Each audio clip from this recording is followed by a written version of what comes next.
We crossed time zones, oceans, and every emotion possible. Literally so excited. Why didn't they put the road closed sign down? From meeting strangers from our hometown on an island in the Pacific to finding ourselves in Oman in a situation straight out of the hit movie Taken.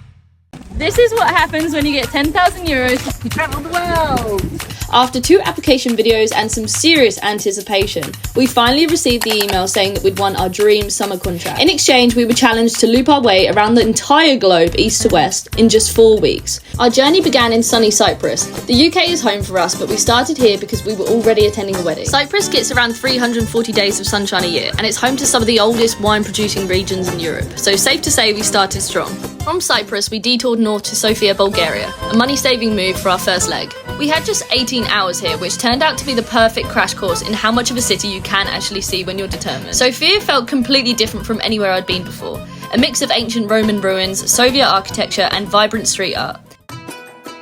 Next up was Oman, a real Middle Eastern treasure. We spent the first few days exploring Muscat, then we hit the road to discover Oman's natural gems. When you come to a mosque, it's the right opportunity for you to be able to find out more about Islam. Yeah, definitely. Just an hour's boat ride away from Muscat is the Daymania Islands, which I truly believe is Oman's best kept secret.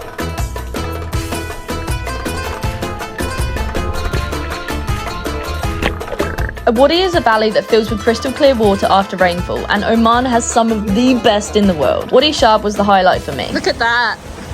Look at the colour of that water. That really cools you down. So we've just got back from climbing through the cave at Wadi Shab, and what was supposed to be a 45-minute hike turned into about a 4-hour hike. I remember looking on the boat timetable thinking, 6 o'clock, we don't need to take that into mind. We're definitely not going to be back anytime near 6 o'clock, but it's literally 4:30 now and it's about an hour and a half hike back, so definitely make sure that you leave plenty of time if you are hiking to Wadi Shab, especially if you don't have a guide like us. Do you want me to fan you? We need to get moving. I can't stop in the heat. 10,000 euros sounds like a lot of money, but my god, have I been humbled this past week. I have gone through so much of my budget that it's not even funny. To be fair, I haven't chose the cheapest of destinations for my all around the world trip, but I did want to take this trip and kind of use it to my advantage and go to some places that have been some dream destinations of mine for a long time. So what better time to do it? I have been creating content for you guys to see exactly how you travel on a budget and what it's really like to travel the world. Complete circumnavigation without much of a plan in mind and taking it very spontaneously. So we just went for dinner and there's no restaurants around, so we ate at this local food restaurant and I already have a stomachache. We just got back. So wish me luck for tomorrow, because tomorrow's going to be a long day of driving. Is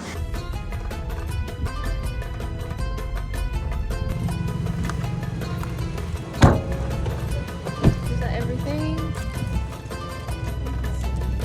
It's perfect weather. It's not even too hot, is it? Welcome. We have hospitality inside the restaurant. Eats and some food. Perfect. For you.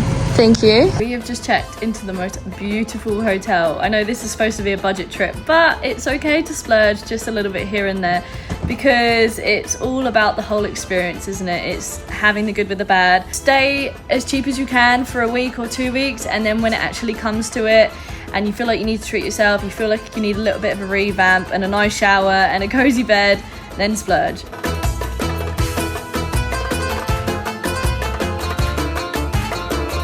But Oman wasn't all smooth sailing. We actually got trapped in a shop in Muscat by 2 local men, a situation that could have ended much worse than it actually did, but luckily I de-escalated it with my quick thinking skills, and then spent what felt like hours trying to find a motorway exit. Driving on the other side of the road, let's just say we made every wrong turn possible. But between the chaos and the heat, I'm talking extreme heat of nearly 40 Celsius, Oman was pretty unforgettable. After one of the longest travel days of our lives, we landed in Auckland, New Zealand. Delirious, jet-lagged, and just happy to finally touch down on the other side of the world. I think I'm getting like a chest infection. It's the lack of sleep, the jet lag, the red-eye flights. Oh my god, it is literally so cold. I did not pack for the cold weather. All the places we've been to so far has been at least above 30 Celsius. I think it's about 10 right now, and this is the only jumper that I have with me. I've been wearing it for the past 48 hours on the plane, so You best believe it doesn't smell the best. Me and Mum have split up last night to do one of the challenges, which is to see who could budget better. So I'm just about to head for breakfast. We have from now 7 a.m. until 12:30 when we have to be back at the airport. Then before we could blink, we were off again. Cheers! Where's your flower? The back of my hair. The left one means you're single and the right one means you're taken. So both questions could be. Our next stop, French Polynesia, a place that redefines the word paradise.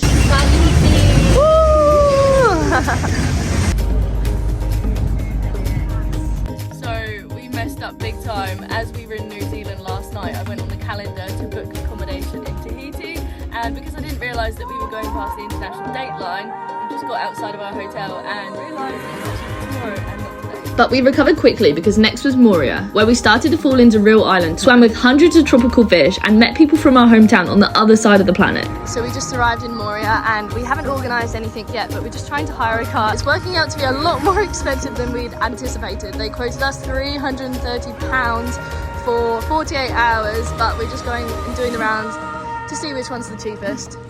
So the car is secured. We're just at our first beach, which I believe is called Time Beach in French Polynesia. So I'm just about to go for a swim and grab a juice.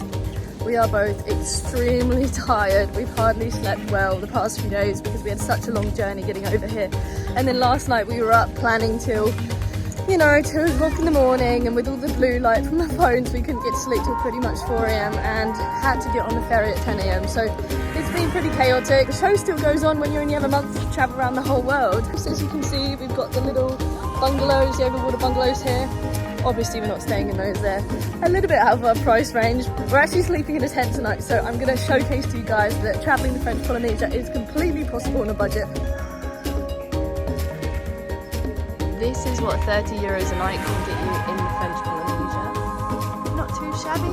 They've got comfortable beds, they've got protection from the rain. What more could you ask for? I left my bikini at home, so I just had to spend £65 on a new bikini. I love it, but it's very expensive. So we're just here at the beach in Moorea, right by the sandbanks, which is in the north of the island. We've hired 2 kayaks for the day. As you can see, the lagoon is so blue and the water is so clear. I am in awe of this, feeling like I'm in my own personal Moana movie right now.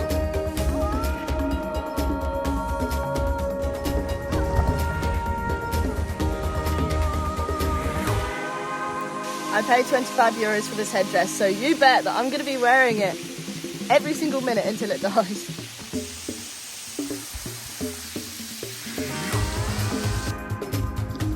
Scared to hitchhike 2 days ago to now doing it voluntarily.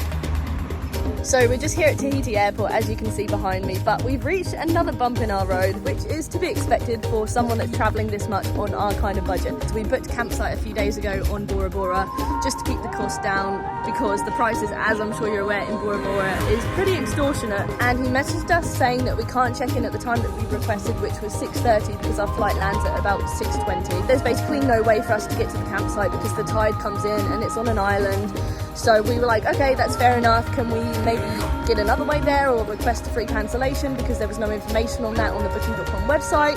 And we just haven't heard a single thing from him since. So we were kind of just stuck here on the same day that we were supposed to check in, with no idea where we were going to stay that night, no idea if we were going to get a refund. I actually tried to call Booking.com support twice and it got disconnected twice, which wasn't very fun because it's probably cost me more in phone call bills than the whole booking is actually worth.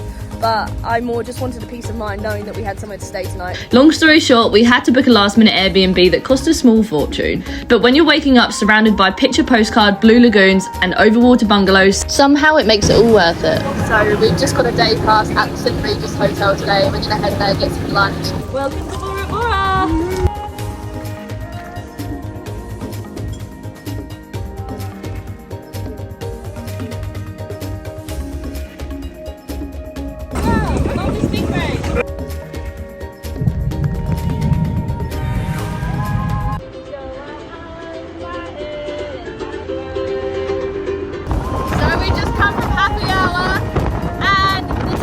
Way too expensive to get back to our hostel, so we hitched a ride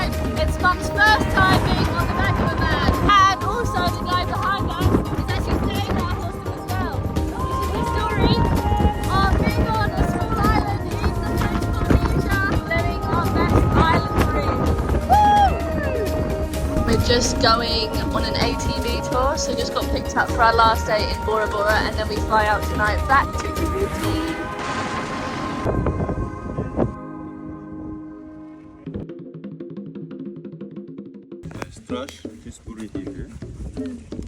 We even almost got fined for not wearing our helmets on the scooters, a classical tourist move.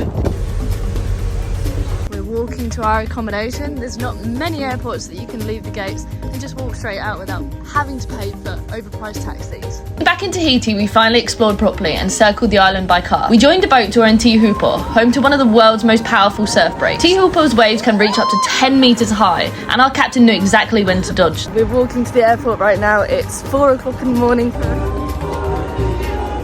A nice little farewell. Where are we going? We're on to Las Vegas. Next up, Vegas, baby! After weeks of nature and remote islands, flying into a city of neon lights and slot machines felt like landing on another planet. It's 3 o'clock in the morning. We're just about to head to Omnia Club. We got 4 more hours till our flight. Now for our grand finale, Canada.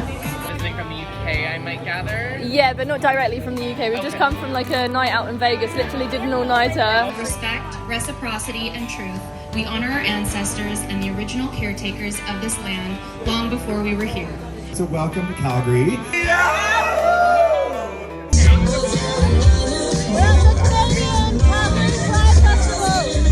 We landed in Calgary, explored the city's coffee scene, and then road tripped into the Rockies. So we're just in Canmore in the Canadian Rockies right now.